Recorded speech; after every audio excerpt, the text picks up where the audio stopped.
Betrayal Hub. Subscribe. My wife posted, "I finally know my value." I read it while standing in my repair van behind a grocery store, grease still on my hands from fixing a leaking dishwasher. The photo was taken in our kitchen. My kitchen. She was leaning against the counter I installed last summer, wearing the red dress she said was just for content.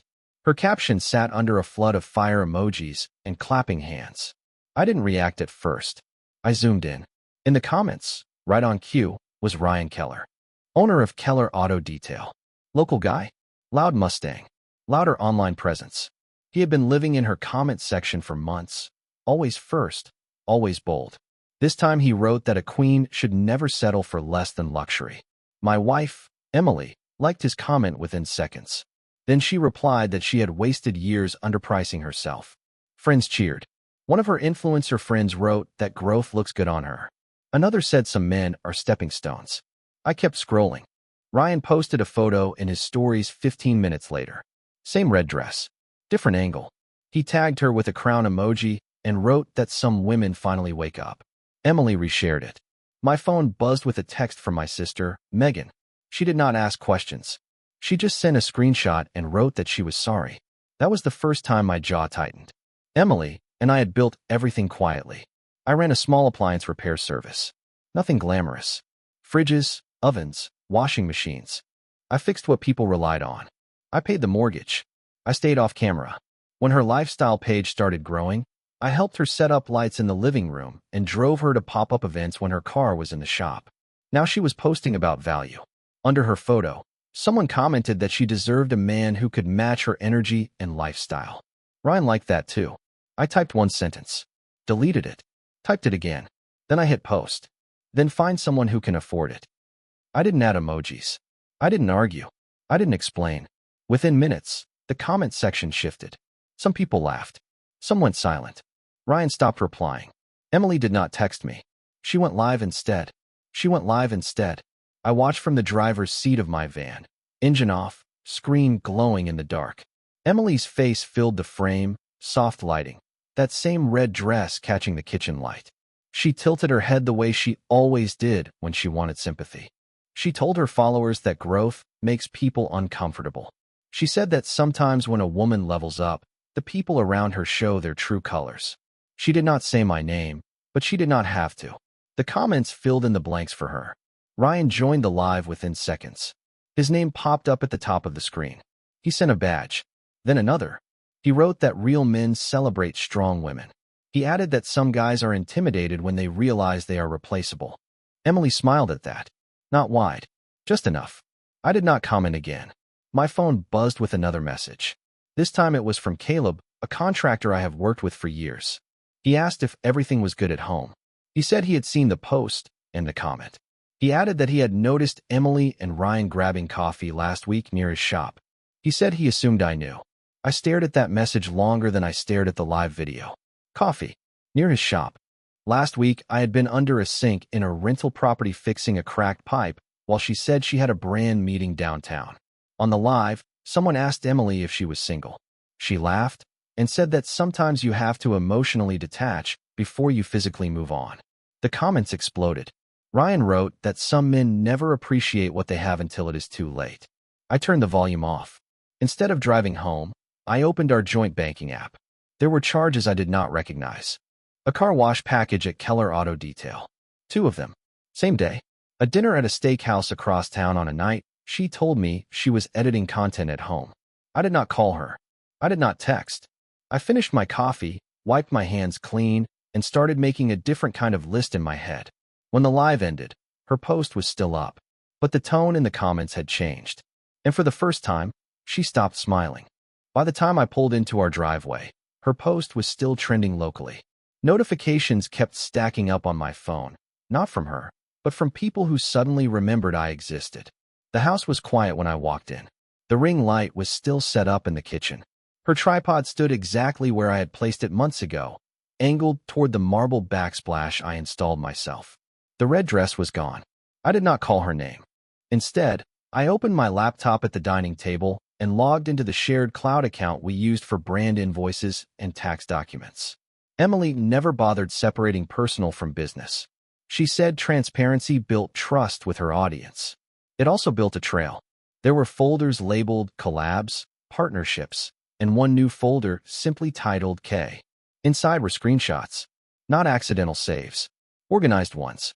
Ryan had sent her mock-ups for a luxury rebrand. He offered to detail her SUV for free in exchange for exposure. He wrote that she deserved to be seen in something that matched her glow. She replied that she was tired of feeling invisible at home. There were voice notes too. I did not play them. Further down, I found receipts. A hotel confirmation for a boutique placed 20 minutes away. Afternoon booking.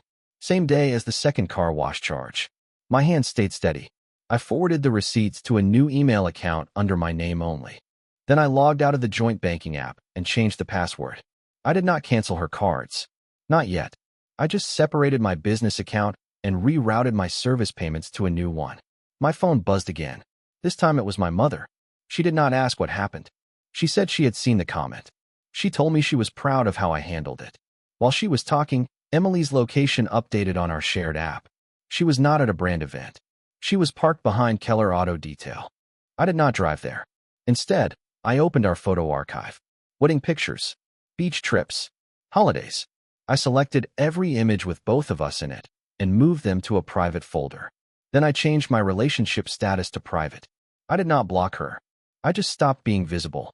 An hour later, her post was still up, but the likes had slowed, and Ryan had stopped commenting altogether. She came home late, smelling like someone else's cologne layered under her usual vanilla perfume. I was at the kitchen table with my laptop closed, tools already packed for the next morning. The ring light was gone. The counter was clear. She paused when she saw me sitting there in the dark. She asked why I had commented that under her post. She said it made her look small. I told her I thought she finally knew her value. She waited for more. There was nothing else. She walked upstairs without raising her voice. No fight. No slammed doors. Just silence that did not belong to us. When she went into the shower, I opened my phone and made 3 calls. The first was to my accountant. I told him I needed to separate personal and business assets immediately. The second was to my attorney, a quiet man who handled contracts for small companies like mine. I asked him what it would look like if I dissolved shared property cleanly. The third was to Caleb. I asked him if he could finish 2 appliance installations for me later in the week. He did not ask questions. He said he had my back. After the calls, I opened our phone plan account and requested a transfer of my number to an individual line. Then I disabled location sharing. Not hers. Mine. Upstairs, I heard her phone buzz repeatedly. She laughed once.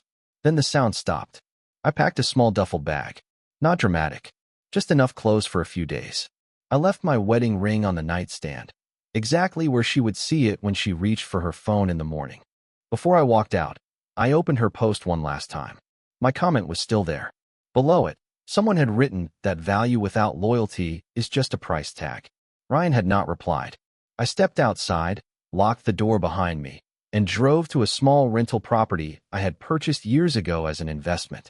It was empty between tenants. I did not text her to say where I was. By morning, her post was gone. Mine wasn't, and neither were the screenshots. By the next morning, my phone was quiet. No missed calls from Emily. No long paragraphs asking where I was. Just one short message that said we needed to talk. I did not answer. Instead, I drove to my shop early and opened the service bay doors myself. I worked through 3 repair calls without checking social media once. Washing machine, ice maker, a faulty control board on a stove. Normal problems. Simple fixes.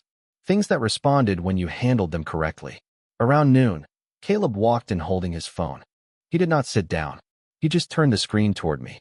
Ryan Keller had posted a story about cutting off negative energy and investing in people who match your ambition. In the background of the video, Emily's SUV was parked outside Keller Auto Detail.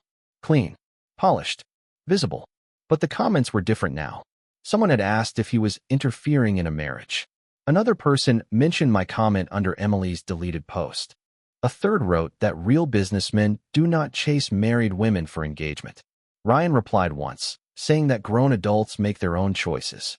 Then he stopped responding. Caleb told me quietly that Ryan had been bragging at a local networking event about collaborating with a rising influencer. He said a few guys in the room did not look impressed. One of them happened to be a commercial fleet manager who sent regular detailing contracts to Ryan's shop. I did not smile. After Caleb left, I made one call to a property manager I knew. I told him I was ready to rent out the house Emily and I shared. He asked if everything was settled. I told him it would be. In the afternoon, I transferred the remaining funds from our joint savings into an escrow account under legal review, exactly as my attorney instructed. Not aggressive, just procedural. When I finally opened Instagram again, Emily had posted a neutral story. No captions, just a photo of her coffee and the words resetting. Ryan did not repost it. I updated my business page instead. A simple announcement about expanding service areas and hiring an assistant technician. My inbox filled with inquiries within the hour. That evening, Emily called twice. I let it ring. An hour later, she sent a message that said she did not understand why I was overreacting. I did not explain. And for the first time since she posted about her value, she stopped posting at all. 2 days later, the silence around her grew louder than any argument we could have had. Emily tried to restart her feed with a polished photo shoot in the living room. Soft lighting, neutral tones, a caption about self-worth not depending on anyone's approval. The engagement was half of what it used to be. The top comment was not supportive. Someone asked if she was still married. She deleted it. Another asked why her husband's comment had disappeared with the original post, but the screenshots were still circulating in local groups. She deleted that too. By evening, she limited comments altogether. I heard about it from Megan. She sent me a link to a neighborhood discussion page where someone had posted a screenshot of Emily's "I finally know my value" caption next to my reply. Underneath, people debated whether it was empowering or reckless. A few mentioned Ryan by name. One woman wrote that flirting publicly with a married influencer was not a good look for a business owner. The next morning, Caleb called again. He said one of Ryan's fleet contracts had been put on hold. The manager wanted to avoid drama connected to his brand. Caleb did not sound surprised. He said reputation moves faster than horsepower in a small town. I did not contact Ryan. I did not need to. Instead, I met with my attorney and signed preliminary separation paperwork. Clean. Structured. No accusations. Just division of assets and temporary occupancy terms. The house would be listed within the month. When I returned to the rental property that evening, there was a car parked outside. Emily was sitting on the hood of her SUV, no ring light, no makeup team, no phone in her hand. Just her. She stood up when she saw me. She said she did not think I would actually leave. I unlocked the door without answering. She followed me inside and said that things had gotten out of hand online. She said Ryan was just networking. She said people misunderstood. I placed the envelope from my attorney on the kitchen counter. She stopped talking. For the first time since she posted about her value, she was not performing. She was calculating. And she realized I was not negotiating. She did not open the envelope right away. Emily stood there, hands resting on the counter, staring at her own name printed next to mine on the first page. The same name she had built into a brand. The same name she had just turned into a headline. She asked if I was serious. I told her the paperwork was standard. Temporary separation. Asset protection. Nothing dramatic. She said people fight for their marriages. I told her people also protect what they build. That was the only exchange. She finally opened the envelope and flipped through the pages. Her expression changed when she reached the section outlining the house. It was in my name before we married. The renovations were documented under my business expenses. The equity breakdown was clean. She looked up and asked where she was supposed to go. I told her she had options. That was when her phone buzzed. She glanced at the screen and her face tightened. She stepped away to answer. Her voice dropped, but I could still hear the edge in it. She said this was not the time. She said she could not be seen at his shop right now. She said things were messy. There was a pause. Then she said she thought he understood what they were building. Silence. She ended the call without saying goodbye.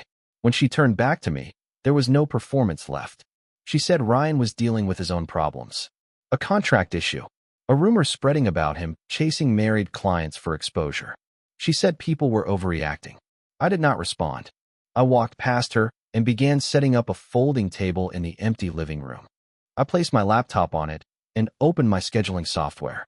New client requests had doubled since I announced the service expansion. I confirmed 3 new contracts while she stood there. She asked if I was really moving on like this. I told her I was moving forward. That evening, She posted nothing again. But Ryan did. A vague message about loyalty and misunderstandings in business. The comments under his post were not supportive. And for the first time, he turned off his own comment section. The next time she came to see me, she did not park out front. Emily left her SUV down the street and walked to the rental house, like she did not want to be photographed near it. No stories. No live sessions. No captions about growth. Just her, knocking once before letting herself in. She looked smaller without the filters. She said Ryan had pulled back. He told her the timing was bad. He said his business could not handle more negative attention. He suggested they keep things private until everything settled. She said she thought he was different. I did not ask what different meant.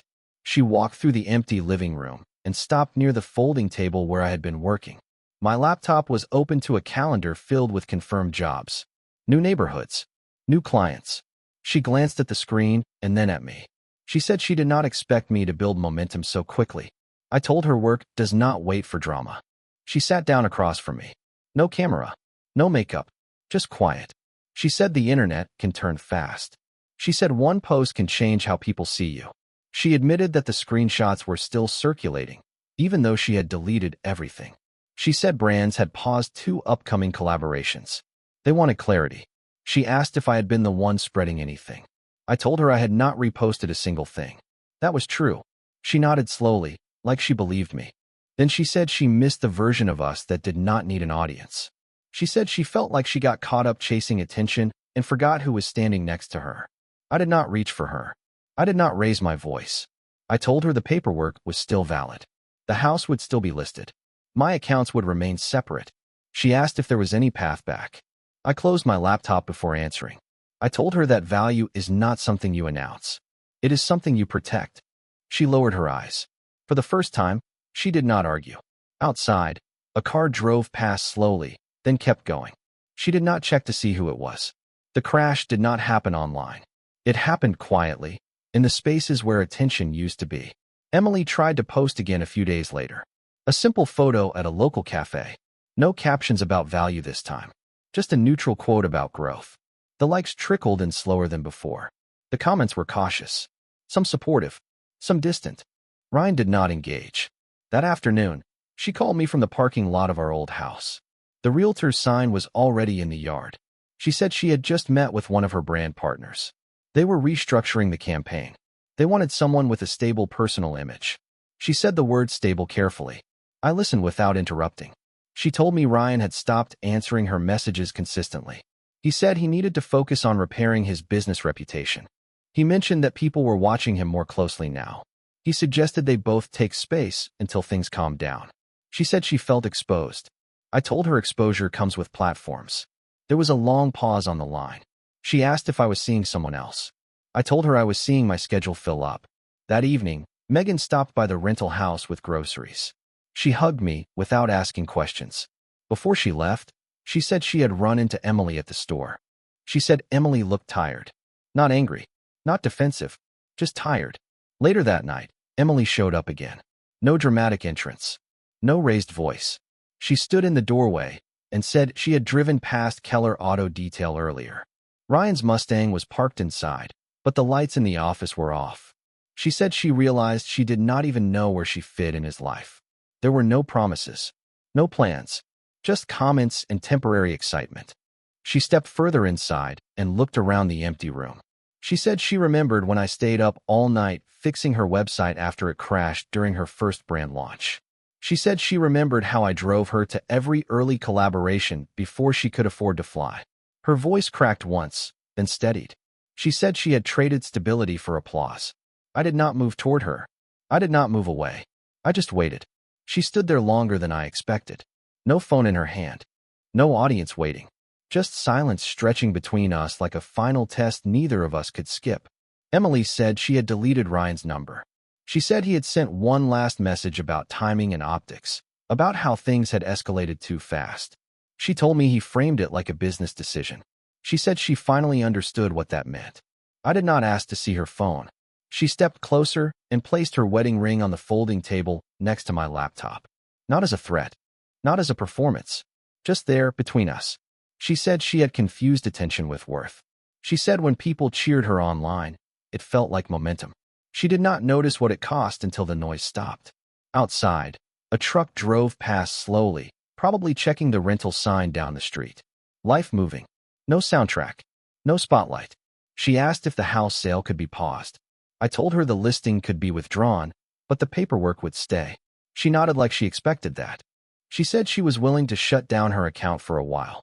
She said she would reach out to brands directly and clarify her status instead of pretending nothing happened. She said she would handle the backlash without blaming me or anyone else. I watched her carefully. There was no defiance left. No strategy. Just a woman who had finally run out of applause. I told her I was not disappearing to teach her a lesson. I said I simply stopped showing up where I was not respected. She swallowed and nodded. I told her if we moved forward, it would not be as content. Not as a power couple. Not as a storyline. It would be private. Separate finances. Clear boundaries. No public flirting disguised as networking. No blurred lines. She did not argue. She said she understood. I picked up my ring from the table and held it for a moment before sliding it back onto my finger. Not as a surrender. As a decision. The house listing came down the next morning. Her account went dark the same day. And this time, there was no post about value.